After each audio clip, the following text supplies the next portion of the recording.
Hello and welcome back to the Not Your Neurotypical Fitness podcast with myself. I hope everyone, as always, is super grand and super well. Now, before we dive into today's episode, I want to say a big fat thank you to every single one of you who has been listening to the show recently, who has been showing love on social media. I can see obviously the rankings and ratings and the views on YouTube and Spotify.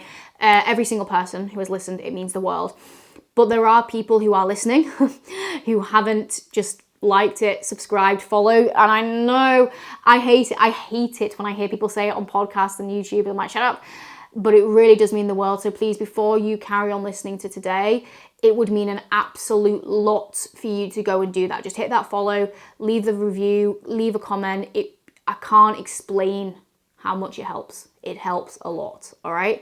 Right, that's my little beg over. Let's get into today's episode, because today's episode is a very important episode and one that I know a lot of you guys are going to need to hear today, and it's going to change so much for you on a positive level, and that is being able to accept compliments with ADHD. And I want you guys to take away today understanding why you actually struggle to accept positivity and compliments, but ways that you can start to train your brain to do it. Now, again, you might be thinking, what the hell does this have to do with fitness and weight loss and the gym, Lucy? And it has a lot, a hell of a lot. So with my coaching clients, I speak to them about a lot of things. You know, I don't just ask my clients about their calories and their workouts. I get to understand everyone on a very deep level. Obviously, it's needed with ADHD, so I can bring in specific brain-focused strategies, but also so that I can build things around their life and their goals. And one thing that I find when I'm giving feedback and I'm speaking to people about things going on in their life is they will have really incredible things happen. You know, I've had clients who've done the most incredible things at work, achieved amazing things, overcome really challenging things in their fitness, like getting into the gym for the first time, being consistent with protein for the first time in their life, overcoming binge eating, some absolutely awesome things. And when I'm giving them the positive feedback, or when they've received the positive feedback in another domain of their life, it's like they can't accept it. They can't accept it. Not that they're, oh, stop it, being humble, they can't accept it. Now, why is that a problem? It's a problem for many reasons. When you can't accept a compliment, if you think about this as like, just trying to break this down and make it really fucking logical, right?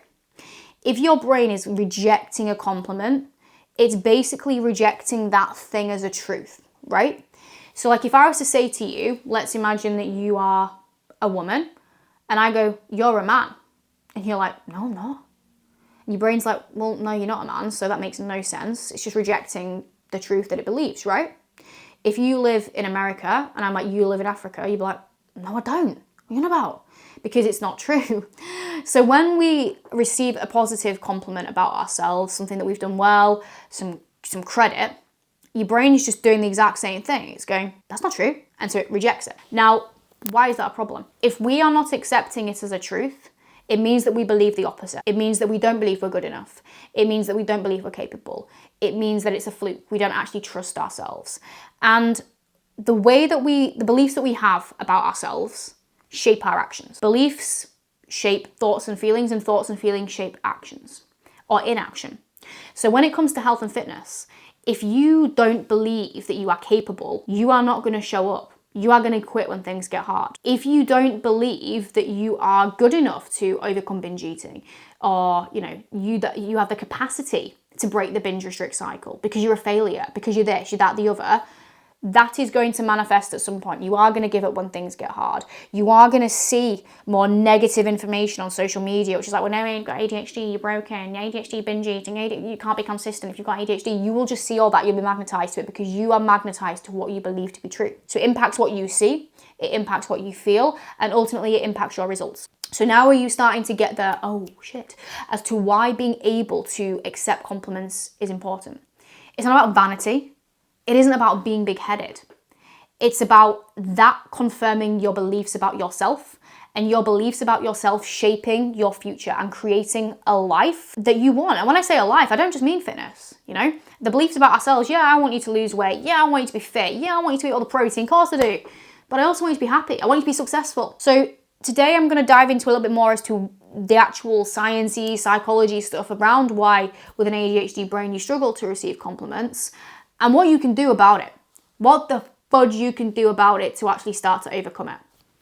So let's get in. So the first element of struggling to receive compliments comes down to RSD, which is rejection sensitivity dysphoria, which I'm sure is not a new concept with you with ADHD, but if you are new to it, it's this idea that with an ADHD brain, you are much more vulnerable to rejection. It stings a lot deeper. You know, even little micro criticisms like, oh, just make sure that you put a capital letter there when you're at school, it can feel like you've literally been told that you are the shittest of shit of all shitness. So our brain is fearful and apprehensive of rejection. So when it comes to compliments, the reason that we can have this shutdown effect is that our brain is like, but is it true?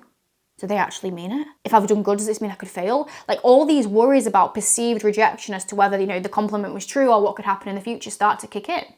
It's that projection, it's that fear, it's that safety mechanism kicking in.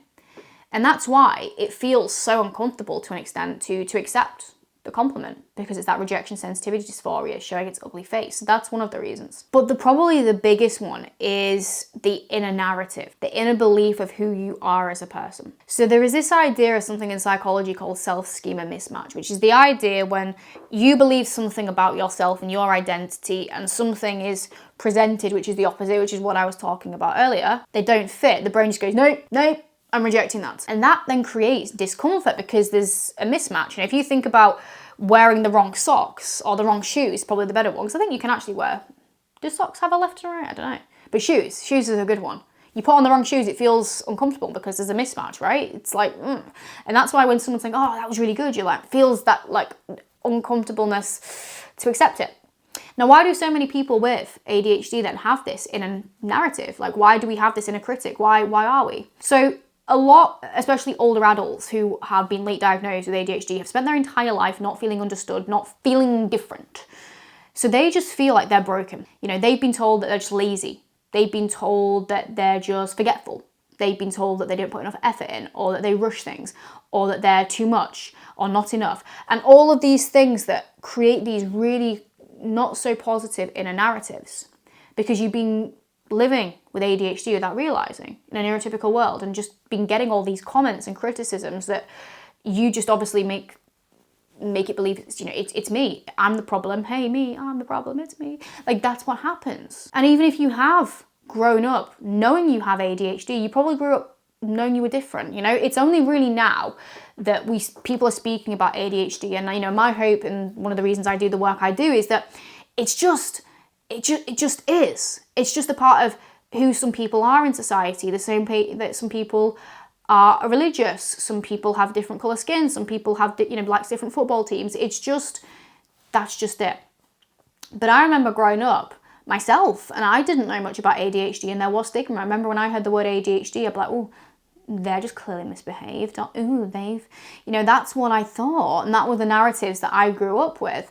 So, you know, even if you grew up and was diagnosed quite young and you had that, you know, understanding of yourself, which is amazing, you probably still were stigmatized. And again, if you're made to feel different, you're ostracized, you don't quite feel like you're belonging, people maybe say negative things, look at you a certain way, then inevitably, that's going to have an impact on how you feel about yourself. So how do we start to accept compliments? How do we start to make them mean something? So the first thing is practice of actually allowing yourself to accept it. And this takes a lot of practice. I like to use the analogy with my clients, like if you try and do a push-up the first time, it's probably really fucking hard. You might not even be able to do it, and that's fine. But the only way you'll ever be able to do a full push-up is to keep doing push-ups, keep doing push-ups, keep doing push-ups. And, you know, when you're able to do a full push-up or 3 or 20, it's probably still never going to feel easy, but it will feel so much more manageable. And that is the main thing with receiving compliments and positive things about you, is you've just got to allow it, accept it, feel that discomfort, not push it away, and just keep going with it, keep going with it, keep going with it. And eventually you'll get to a point where you can take it and go, yeah. But the most important part is when you receive that sense of discomfort is to audit, where is that discomfort coming from? Which belief is counteracting it? Think of it like a game of tennis. So if someone says to you something like, you're doing so well, you're absolutely smashing this, and that discomfort comes in, I want you to start to get curious and like write it down on your phone, you know, someone's gave me a compliment. And when you've got the time, start to journal on it and understand, where is this belief coming from? So it could be a belief that you have got a fear of failure because you've always felt like you failed. You've always felt like you've never fit in because you've been living with an ADHD brain in a neurotypical world. And then what you need to start to reframe is, well, actually, you know, why do I feel failure? And work through that. It could be the belief that I'm not good enough. And then it's starting to work through that individual limiting belief. And this is one of the things that I do with clients, is a lot of the mindset work of identifying these core identities. Because it's all well and good just saying just accept the compliment. But if your brain does not fundamentally at its core identify with that thing, it will always feel really fucking hard, if not impossible. So the main thing to do is to change your identity. Start to rewrite your story of who you believe that you are, what you believe you are capable of. Letting go of those fears, letting go of those anxieties. And a lot of that comes through self-acceptance work. A lot of that comes through changing what you see on social media about ADHD and what it means. And realizing that it can mean that you can thrive. It doesn't mean that you're broken. And there's so much negativity. There's so much negativity on social media about, you know, if you've got ADHD, you're just useless, you know, I've got ADHD, I can't do things. That's formulating your identity. So the ways that you change your identity is what you see. So think about social media. Think about what messages you're seeing about ADHD and its capabilities. It's how you show up. So there's that whole thing of like, fake it till you make it, but there's actually some nuance to it. So for example, if you're like, oh, I'm not consistent, I can never be consistent. It's thinking, well, if I was my higher self and consistent, what would they do? Well, I would set those alarms. Rather than just telling yourself, I can't do it, go and take action on it. It's accepting the compliment. Like if you're someone who has high self-worth, they accept the compliments. Even if it feels uncomfortable, you accept it. It's rather than being afraid of failure, you know, being excited to fail, because failure means that you can learn and you can be better. It doesn't mean that you're broken. You know, if you spent your whole life doing things and getting criticism, obviously you're going to be terrified of making mistakes. But now it's realizing, well, it wasn't me.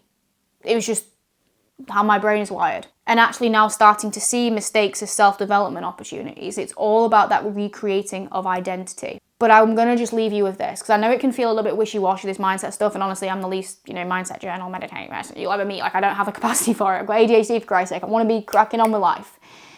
But if you take nothing from today, it's this. If you want to get to where you want to be, whether it's fitness, weight loss, career, relationships, whatever, who you believe that you are is your biggest maker or breaker of success. Doesn't matter what plan you follow. Doesn't matter how much time you dedicate to it. None of it matters. So really start to think about this, really start to take action on this, because not only is it going to make you feel better about yourself and just a happier place to be up here, it's going to allow you to get to where you want to be. Oh, that was a very deep one. Mic drop. I do hope that's been valuable for you today. And of course, if you have any questions on this, please send me a message. If you have found that really helpful and you think I could really benefit from this kind of support, you know, the deeper mindset work is a very core element of my coaching. It isn't just calories and training. It's, you know, brain first strategies. It's strategies that are specific to an ADHD neurodivergent brain, but it is also the deeper mindset work. So I will leave in the comments description-y section the way to reach out for one-to-one coaching and how you can inquire for that.